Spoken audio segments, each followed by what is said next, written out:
काशी ऐसा हो कि इसकी कोई कल्पना ही ना हो सके और कोई शहर इसका, कोई देश इसका मुकाबला न कर सके। बड़ा महंगा है, एक दिन का 40 से 50 हजार रुपए। कोई बात नहीं, और हम धन्य हैं यहाँ के नागरिक होकर के। बनारस में ये हो रहा है, हम धन्य हैं, देख के खुश हैं। अखिलेश जी को बोलिए अपने एयर कंडीशन कमरे से बाहर निकल के आके जमीन की हकीकत देखें। प्रधानमंत्री नरेंद्र मोदी ने आज विश्व के भारत के सबसे लंबे जल मार्ग में चलने वाले क्रूज का उद्घाटन कर दिया है। और अभी हम आपको दिखाना चाह रहे हैं कि वो क्रूज देखिए, वो प्लेटफॉर्म छोड़ करके क्रूज अब टर्न लेकर के कलकत्ता की दिशा में बढ़ चुका है। 32 स्विस नागरिक वहाँ पे उस पर सवार हैं और साथ ही साथ मीडिया भी मौजूद है जो कि इस पूरे यात्रा को दिखाएगी। और दूसरी ओर हम आपको घाट का नज़ारा दिखाना चाहते हैं। घाट पे देखिए कितने लोगों की भीड़ है यहाँ पे इस क्रूज को देखने के लिए। लोग यहाँ पे बनारस, जो काशी के लोग हैं वो यहाँ पे आए हैं और वो बड़े उत्साहित हैं। इस बनारस में किसी ने कल्पना नहीं की थी कि इस तरह की चीज़ें भी वहाँ देखने को मिल सकती हैं, क्योंकि इतने बड़े बड़े जो जहाज़ हैं वो निश्चित तौर पे कहीं ना कहीं समुद्री इलाकों में ही ज़्यादा देखने को मिलता है। यहाँ काशी के लोग भी हैं, इनसे भी हम बात करने की कोशिश करते हैं। मैम, क्या नाम है आपका? वंदना वर्मा। वंदना जी, ये बताइए कि ये जो आज प्रधानमंत्री नरेंद्र मोदी ने जो सौगात दी है टेंट सिटी को की, और इतने बड़ा क्रूज ये चल रहा है, विदेशी पर्यटक आ रहे हैं, कितना फ़ायदा होगा? एक काशीवासी होने के नाते कितना उत्साह है? बहुत फ़ायदा है सर, हम बनारस के हैं और मुझे बहुत खुशी होती है कि हम यहाँ पे मेरा जन्म हुआ और हम धन्य हैं यहाँ के नागरिक होकर के। और यह जो हो रहा है, ये नई नई चीज़ें है ना, आध्यात्मिक नगरी, सांस्कृतिक, ये तो पहले से ही रही है, पर ये जो नई नई चीज़ें जो प्रधानमंत्री जी द्वारा जो चलाया जा रहा है, या अभी ये जो शिप, बहुत अच्छा हमारे लिए गौरव की बात है। हम चाहते हैं ये और भी हमारी काशी पूरी भारत के का प्रतिनिधित्व तो कर ही रही है और भी आगे जाए, इससे पूरा देश आगे जाए, हमारा पूरे विश्व में इसका नाम हो। जय काशी, जय काशी। मैम, आपका क्या नाम है? जी, मेरा नाम प्रियंका राय है। मैम, ये बताइए कि इतने बड़े बड़े क्रूज चल रहे हैं यहाँ पे, आप लोगों ने कभी कल्पना की थी कि बनारस में ये सब चीज़ें देखने को मिलेंगी? बिल्कुल बम्बई सा लुक दे रहा है। जी, बिल्कुल कल्पना की थी और अभी भी कल्पना कर रहे हैं कि आगे भी और बहुत अच्छा करना है। और ऐसा काशी ऐसा हो कि इसकी कोई कल्पना ही ना हो सके और कोई शहर इसका, कोई देश इसका मुकाबला ना कर सके। हम चाहेंगे प्रधानमंत्री जी काशी को इस ऊंचाई पर ले जाएं और हम लोग भी उसको देखें। जो हमारे लेकिन बड़ा महंगा है। कोई बात नहीं, महंगा है तो भी अच्छा है। देख के ही खुश हैं आप? हम देख के खुश है, हमें बस हमारे जगह भूमि पर बनारस में ये हो रहा है, हम धन्य हैं, देख के खुश हैं। इस बात का मलाल नहीं है कि हम भी शायर करते हैं? नहीं, बिल्कुल मलाल नहीं है। जो चीजें हो रही हैं, विकास पा रही हैं, बस हमें जान करके बस खुशी हो रही है। आपका क्या नाम है मैम? मैं डॉक्टर रजनी द्विवेदी। मैम, ये बताइए कि टेंट सिटी भी बन के तैयार हो गई, उसका भी उद्घाटन हो गया, इतना बड़ा क्रूज चल रहा है, स्विट्जरलैंड के नागरिक आ रहे हैं। काशी को एक नए तरीके से दुनिया के साथ परिचय कराने का जो एक प्रयास है प्रधानमंत्री नरेंद्र मोदी का, इसको किस रूप में देखते हैं आप लोग? देखिए, काशी के बारे में हमारे शास्त्रों में कहा गया है कि मरणम मंगलम यत्र विभूतिश्च विभूषणम कौपीनम यत्र कौशेयम सा काशी केन मीयते। तो यहाँ तो मृत्यु भी मंगल कारक है ना।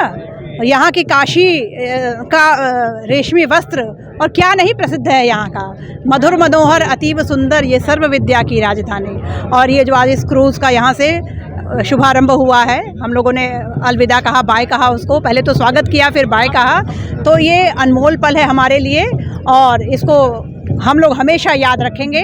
और टूरिज़्म को बढ़ावा देने के उद्देश्य से भी ये किया गया है, इसलिए अपनी काशी तीनों लोगों से कभी मौका मिला तो इसमें सैर करेंगे? अब मैं तो सोच रही थी कि आज बिल्कुल करेंगे, लेकिन बड़ा महंगा है, एक दिन का 40 से 50 हजार रुपए। कोई बात नहीं, फिर भी कोशिश करेंगे, जरूर करें।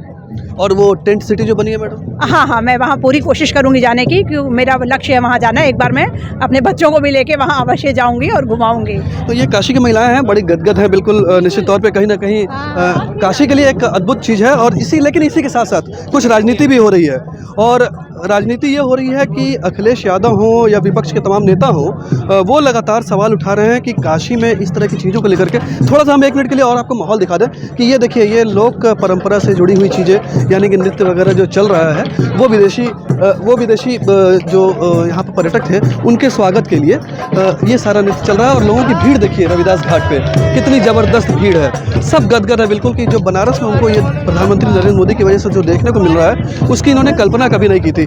अब थोड़ी सी बात हो जाए काशी वासियों से उस राजनीति के ऊपर में जिसकी मैं चर्चा कर रहा था कि कांग्रेस हो चाहे अखिलेश यादव हो, वो लगातार कहीं ना कहीं निशाना साध रहे हैं इन परियोजनाओं को लेकर के, क्योंकि जाहिर सी बात है केंद्र की तरफ से या प्रधानमंत्री नरेंद्र मोदी की तरफ से कोई भी योजना अगर लॉन्च की जाती है तो उस पर निशाना निश्चित तौर पर राजनीति होती है। सबसे पहले हम आपसे बात कर रहे हैं, क्या नाम है आपका? नवीन कपूर। नवीन जी, मुझे ये बताइए कि आज उद्घाटन हुआ है, अद्भुत माहौल है, काशी के लोग यहाँ घाटों पे खड़े हैं, उसके अलावा लोग खुश हैं, लेकिन साथ ही साथ राजनीति भी हो रही है और अखिलेश यादव कल कह रहे हैं कि निषाद समाज खत्म हो जाएगा। देखिए, जब विकास होता है ना तो ये राजनीति करते हैं विपक्षी दल। ये कभी जीवन में नहीं सोचे थे अखिलेश यादव कि ऐसी क्रूज भी चल सकती है जो कि विश्व में सबसे लंबी यात्रा करेगी, 3200 किलोमीटर, और 2 देशों की है, 4-5 राज्यों से है। ये मल्ला तो जो हमारा लोकल है उससे इसका कोई कंपटीशन ही नहीं है। ये विदेशी सैलानियों के लिए या बड़े सैलानियों के लिए 51 दिन की, यहाँ से डिब्रूगढ़ तक की।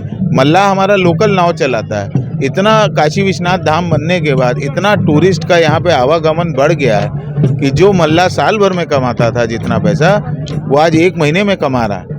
क्योंकि बात इसकी नहीं है कि मतलब ज़्यादा ले रहा है कि कम ले रहा है, इतना आवागमन हो गया है कि दिन भर लोग, इतना टूरिस्ट इनफ्लो है कि दिन भर मल्ला, तो यहाँ पे काशी का मल्ला तो बहुत कुछ है। अखिलेश जी को बोलिए अपने एयर कंडीशन कमरे से बाहर निकल के आके ज़मीन की हकीकत देखें। लेकिन आपसे बात करना चाहेंगे, क्या नाम है आपका? अशोक पटेल। अशोक जी, ये बताइए कि योजनाएं लाई गई हैं, बड़ी अच्छी बात है, पर्यटन बढ़ रहा है, सब कुछ बढ़ रहा है, लेकिन एक काशीवासी होने के नाते और एक सामान्य इंसान होने के नाते आपके मन में भी इच्छा होगी कि कभी आप इस क्रूज में सवारी करें या वहाँ जाएं, लेकिन कॉस्ट बहुत ज़्यादा है, तो क्या इस दिशा में भी सोचने की ज़रूरत है? नहीं, धीरे धीरे कास्ट भी कम हो जाएगा। जब नावें बढ़ेंगी, क्रूज बढ़ेंगे तो धीरे धीरे कास्ट भी कम होंगे। पर्यटन का स्थल बढ़ रहा है यहाँ, उसके वजह से लोगों का आना जाना भी है। लोकल नावों पे कोई दिक्कत नहीं है यहाँ। दिक्कत है तो केवल पर्यटन को बढ़ावा देने के लिए। आप जाएंगे वहाँ रहने के लिए, आप कोशिश करेंगे कि वहाँ जाकर रहें आप भी? क्यों नहीं किया जाएगा, यहाँ के पर्यटन के बारे में चर्चा किया जाएगा। आपका क्या नाम है? देवेंद्र।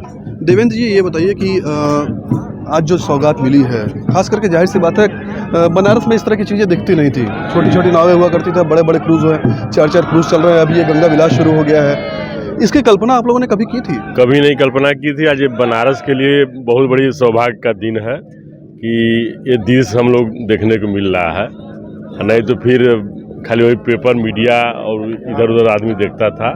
आज हम लोगों को सौभाग्य का दिन है कि यहाँ के लोकल जनता इतना बड़ा क्रूज देख रही है और गर्व महसूस कर रही है। नवीन जी, आप एक और फिर आपके पास आते हैं। ये बताइए कि ये सारी चीज़ें जितनी भी पर्यटन को लेकर के हैं, आपने काशी विश्वनाथ धाम का जिक्र किया था, तो लेकिन एक आरोप ये भी लग रहा है विपक्ष की ओर से, एक काशीवासी होने के नाते, कि धार्मिक नगरी को केवल एक पर्यटन के तौर पर प्रस्तुत किया जा रहा है। इन आरोपों में कहाँ तक सत्य? देखिए, धार्मिक नगरी में पर्यटन होना क्या गुनाह है?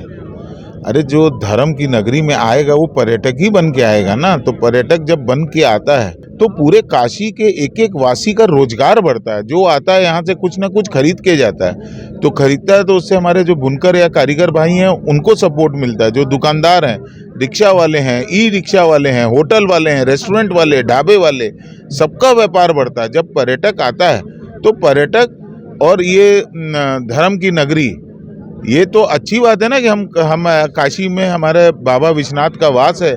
कहाँ कहाँ से लोग पूरे देश से विदेश से यहाँ आते हैं बाबा का दर्शन करने।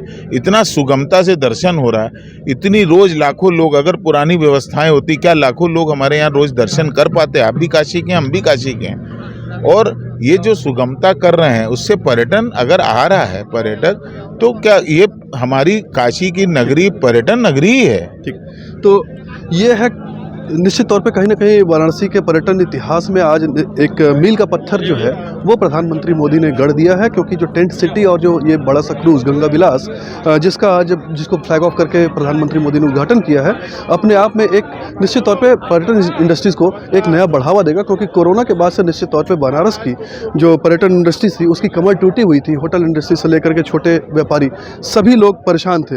हाँ, निश्चित तौर पे कहीं ना कहीं राजनीति भी इस पर जारी है और वो स्वाभाविक सी चीज़ है कि अगर केंद्र में या राज्य सरकार कोई योजना लाती है तो उस पर राजनीति और सवाल उठना भी बिल्कुल जायज़ है। नवभारत टाइम्स ऑनलाइन के लिए वाराणसी से अभिषेक झा।